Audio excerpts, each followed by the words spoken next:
அவரை கூப்பிட்டு ஸ்டுடியோவில் வச்சுட்டு அவர் அவங்க ஃபேமிலி எல்லாமே வந்து அவரை ரொம்ப பாராட்டினேன். அவ்வளோ தூரம் ரொம்ப நல்லா நடிச்சிருக்கீங்க அப்படின்னு சொல்லி பாராட்டினா சார் எனக்கு லைஃப்பில் இது ரொம்ப பெரிய விஷயம் சார் அப்படின்னாரு. ஆனால் அதெல்லாம் நான் வந்து எதிர்பார்த்து பார்த்தா சார் அதெல்லாம் கட் பண்ணிட்டார் வெற்றிமாறன். ஆனால் அவர் தானே டைரக்டர், அவர் டிசைட் பண்ணார். அவர் டிசைட் பண்ணுறது தான் நம்ம படமாக பார்க்குறோம். இந்த ஒரு படத்தை உருவாக்குறது ஒரு ரொம்ப கஷ்டமான விஷயம். ஒரு டியூனை உருவாக்குறது அதே போல். டியூன் வந்து எனக்கு வந்து எப்பொழுதுமே என்ன இருக்கும்னா, ஒரு டைரக்டர் ஒரு படம் ஒர்க் பண்ணுறேன்னா மைண்டு உள்ளே வந்து ஒரு சிச்சுவேஷன் சொன்னாங்கன்னா உள்ளே வந்து பிளாங்க் ஆகிடும், எம்டியாக இருக்கும், ஒரு கற்பனையும் இருக்காது. ஆரம்பிச்சாச்சுன்னா அது பாட்டுக்கு வந்துக்கிட்டே இருக்கும். ஒரு டைரக்டர் வந்து ஒரு படம் நான் தெலுங்கில் ஒர்க் பண்ணுறேன். அந்த படத்துக்கு அந்த கதை சொன்ன உடனே இந்த படத்துக்கு சார் நான் ஒரு ஆகாயத்தில் ஒரு புள்ளி வைக்கணும் அப்படின்னு என்னுடைய எண்ணம்.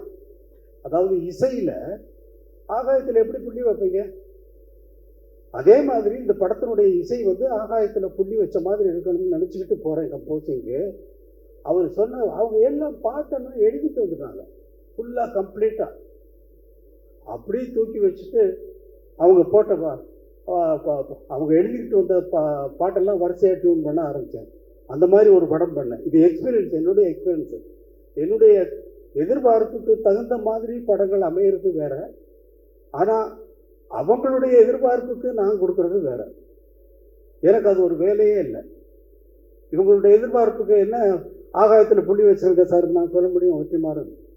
அவர் சொல்கிறதெல்லாம் கேட்டுட்டு அப்படியே வாட்சேன்னா அது பாட்டுக்கு அவர் ஃபுல்லாக ரெக்கார்ட் பண்ணுறாரு. ஃபுல்லாக வந்து நான் திடீர்னு பார்த்துட்டு எங்கேயோ கிளிமிட் பாடிட்டு பார்த்தா இவர் இப்படி இந்த பக்கம் இப்படி எதை வெற்றிமாறன் ரெக்கார்ட் பண்ணிக்கிட்டு இருக்கீங்களா, அந்த ஃபுட்டேஜ் எல்லாம் எனக்கு கொடுக்குங்க.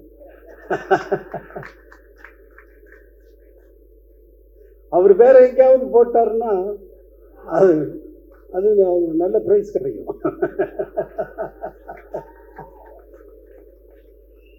பிரைஸ்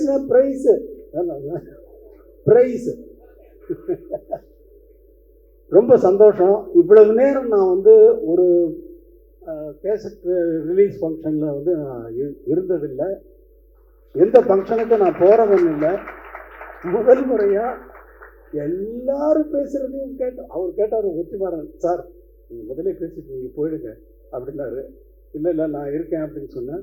அதே மாதிரி எல்லாரும் பேசுகிறதையும் கேட்கறதுக்கு எனக்கு ஒரு சந்தர்ப்பம் இது வந்து இறைவன் ஏற்படுத்தி கொடுத்துருக்கான். தம்பி வாழ்க. உன்னை பற்றி அவர் சொன்னார், சொல்லிகிட்டு இருந்தார் விஜய் சேதுபதி. ரொம்ப அப்பாவை கேட்டேன்னு சொல்லு. ரொம்ப நன்றி. எல்லோருக்கும் வணக்கம்.